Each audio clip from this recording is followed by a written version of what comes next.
Vigyan. Let's continue with our discussion of the lesson. Why do we fall ill?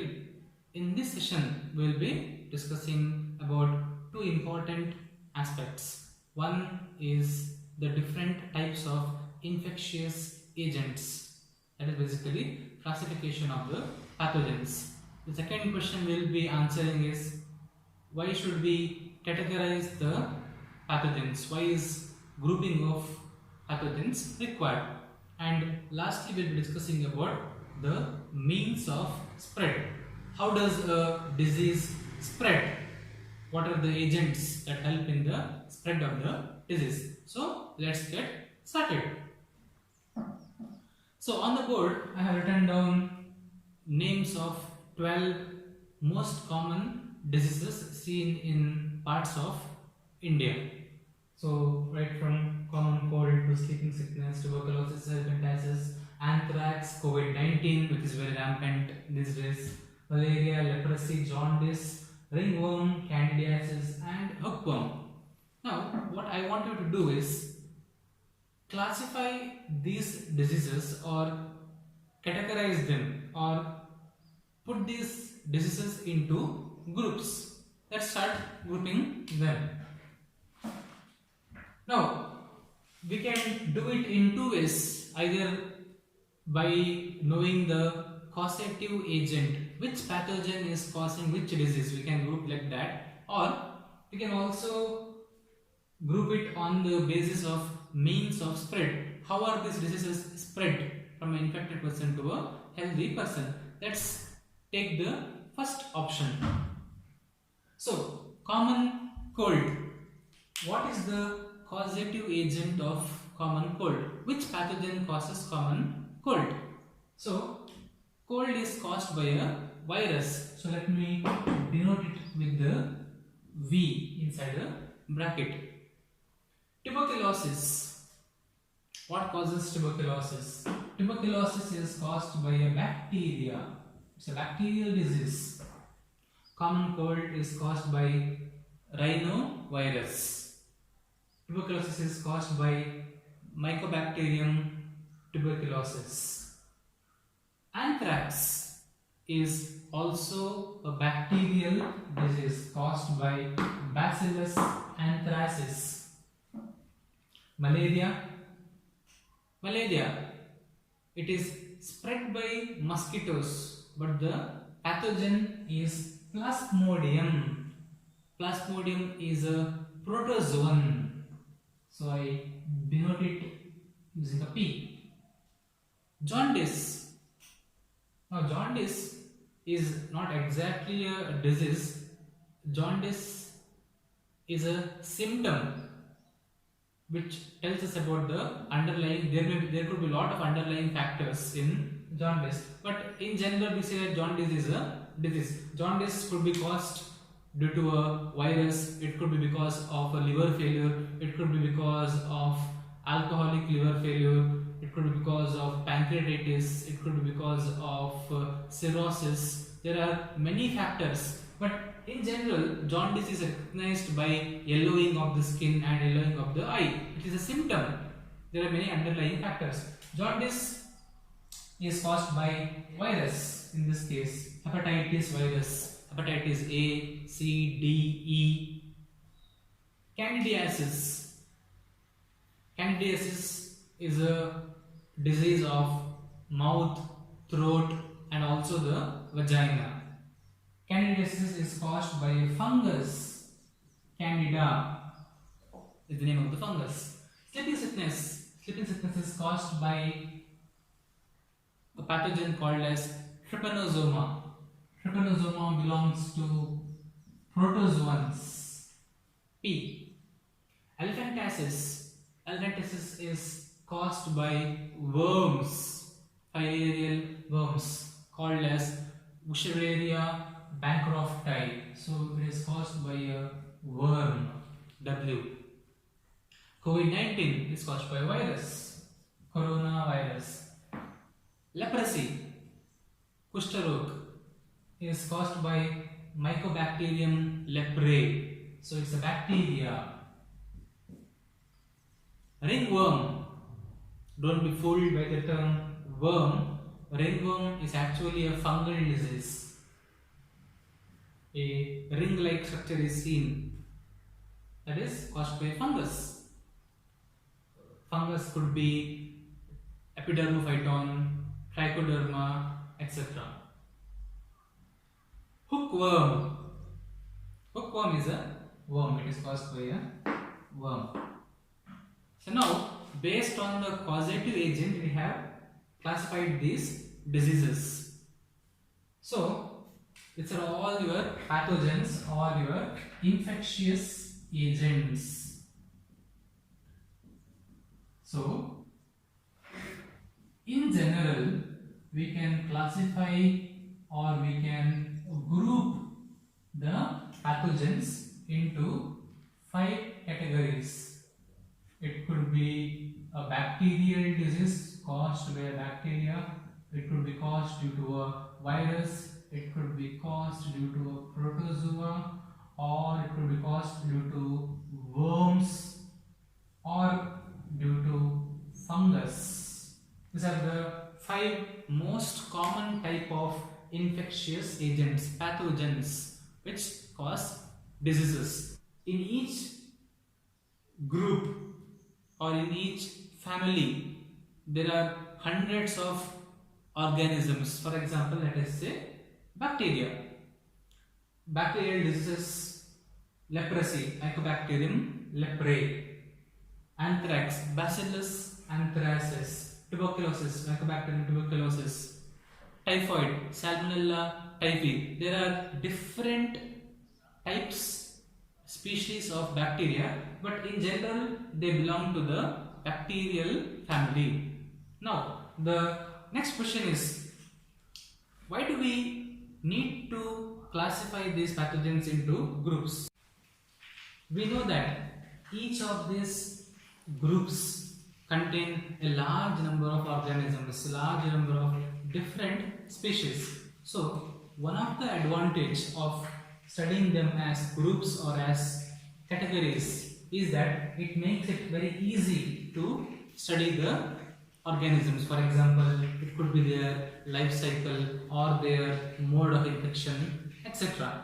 So, if you study one or a few organisms belonging to a particular group, it is like studying the entire group, because organisms belonging to a particular group, they will share the similarities. For example, let us talk about bacteria. Now, most bacteria, they produce a cell wall around them. Let us take a rod-shaped bacteria. It produces a cell wall around it. Now, making this cell wall is a biochemical process. There are many steps involved in making this cell wall. Let us say step number 1, step number 2, step number 3, and ultimately it produces a cell wall. Now, this mechanism of making the cell wall will be common to most of the bacteria present in the group. So therefore, it makes the study of organisms easy. For example, let us say you want to buy a mobile phone on Amazon.com, or you want to go looking for oil in Big Bazaar. So if all the things were not organized, it will be very difficult for you to search that oil or search that mobile phone. But you know, they are all organized in a systematic manner. A separate section for groceries, separate section for stationeries. In Amazon.com also, there are different categories. All you have to do is just go to the category, click, and you will get it. Similarly, when we study them as groups, it makes the study very easy. Point number 2. Finding a treatment or a cure for a disease caused by a particular pathogen becomes easy. For example, let us come back to the same. Now, this formation of cell wall is a crucial factor for the survival of bacteria. Without the cell wall, bacteria can be easily killed or destroyed.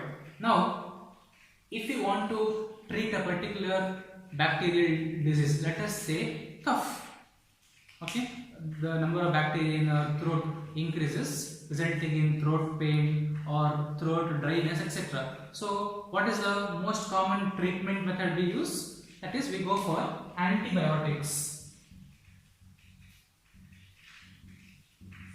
isn't it?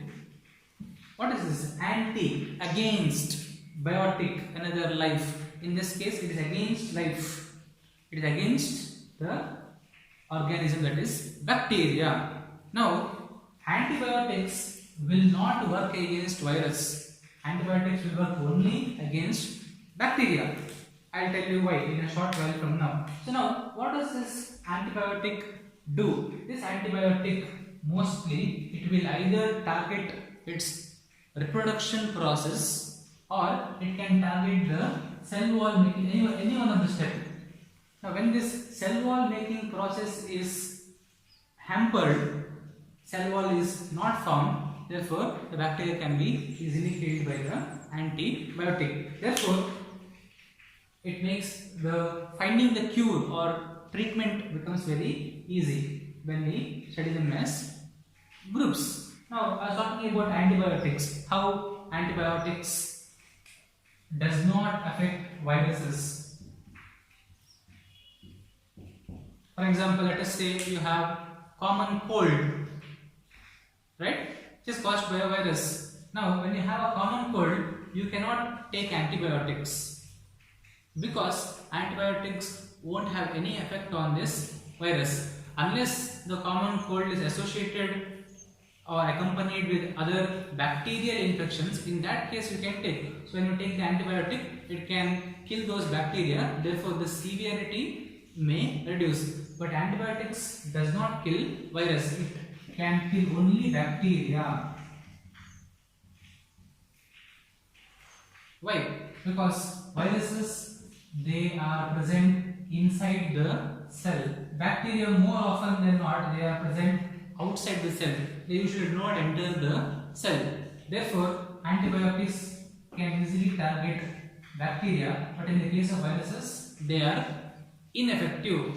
For treating viruses, we need antiviral drugs. So you see, the treatment, it depends on the type of pathogen.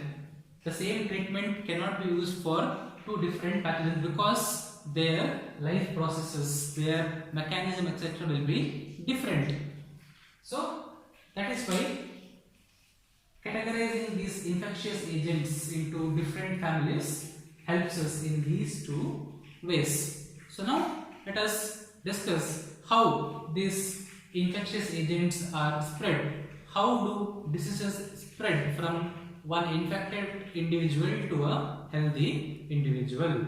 It is very important to understand the medium through which a pathogen spreads, or how it is transferred from an infected person to a healthy person.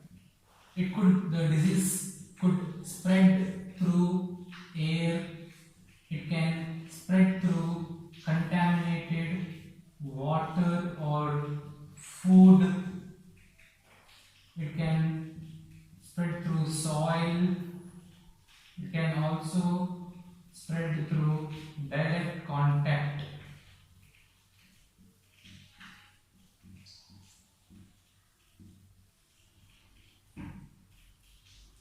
Okay, let us take these one by one and let us understand them with an example. Airborne disease. For example, common cold. Now, cold is caused by a rhinovirus. Now, during cold, there is sneezing, running nose, etc. Now, when a person with cold sneezes, now you can see certain droplets are coming out. What are those droplets? Those droplets, they contain the virus particles. Now, when these droplets land on a particular surface and if someone else comes in contact with that, these virus particles can affect them. Also, if you do not cover your face while sneezing, they can land directly on another person. That is why they ask us to maintain distance with people who have cold, because it can affect us. Take for example the current situation of coronavirus, COVID-19, which is, in this case, it is very important to maintain social distancing, also covering the face with mask, washing the hands. Why? Because it can cause sneezing, during which virus particles can land on surfaces. It is very important to sanitize the surfaces, to maintain social distance. The more farther we are, the less the chance of the droplets hitting us. Cold. Waterborne or foodborne disease, let us say cholera, typhoid, jaundice. Cholera is caused by a bacteria called as Vibrio cholerae. It is spread through water. How did this bacteria get into the water in the first case? Maybe person or animals which had this particular bacteria, their excreta got into the water. So when people consume this water without boiling or without disinfecting them, it gets into their body, causing cholera. In cholera we see symptoms like abdominal pain, continuous loose motion, etc., loss of body fluids. So water or food. Jaundice can be spread through contaminated food, through soil, for example tetanus. In tetanus, people can experience muscle pain. For example, when a rusted metal device it cuts you, or if there is a cut or wound in your feet and you are walking in the garden without any slippers or sandals, through the cut or the wound, certain worms can enter this wound, or certain bacteria can enter the wound. This is through soil. So especially people working in agriculture, gardening, etc., they should need proper protective gear. The case of direct contact, this happens when you are directly in touch with the person who is infected. One of the best examples for direct contact is STDs, sexually transmitted diseases. For example, AIDS, though we know AIDS is not a disease, it is a syndrome, or syphilis. There are many, gonorrhea, etc. So this can spread during unprotected sexual intercourse. AIDS can also spread through blood transfusion. So a person who is HIV positive or who has AIDS, if he or she donates it to a donor without having tested their blood, through blood it can come to another person. So to direct contact, that is basically through body fluids, either blood, sputum, semen, etc. Contact with any of this can cause these diseases. Sexually transmitted diseases only through the act of sexual intercourse. Agents called as vectors. Vector-borne diseases. Certain diseases, they require agents, vehicles. For example, let us say malaria. Malaria is a vector-borne disease, or rabies. There are many examples.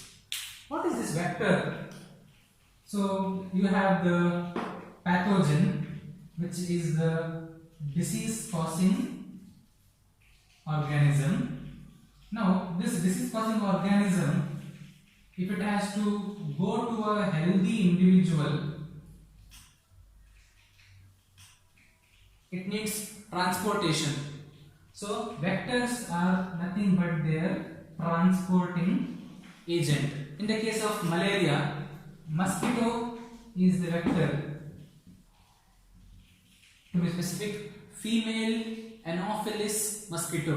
This mosquito carries the pathogen Plasmodium.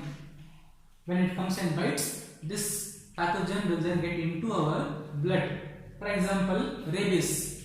Rabies is caused by a virus carried through animals like a dog, cat, etc. So these are the agents which will help in transporting the pathogen from an infected person to a healthy person.